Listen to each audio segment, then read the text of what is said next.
In this video, I'll show you how to find Meta Ads billing settings. First, sign into your Meta business account on your desktop. Once you're inside, open Ads Manager. Next, look at the menu on the left side and click Billing and Payments.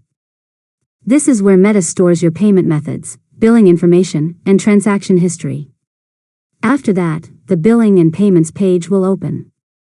Here you can view your current payment method, account balance, recent charges, and payment activity. Now, if you want to update your payment method, click Payment Settings. This will allow you to add a new credit card, debit card, PayPal account, or other available payment options. Next, review your business information and billing details to make sure everything is accurate and up to date.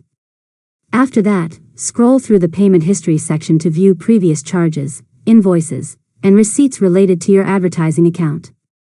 Now, if you need a copy of an invoice, select the transaction and download the invoice or receipt directly from the billing page. Next, save any changes you make to your payment settings before leaving the page.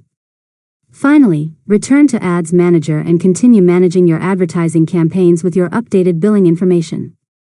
And that's it. You've successfully learned how to find Meta Ads billing settings. If you found this tutorial helpful, make sure to subscribe to Learn Mode Lab for more tutorials.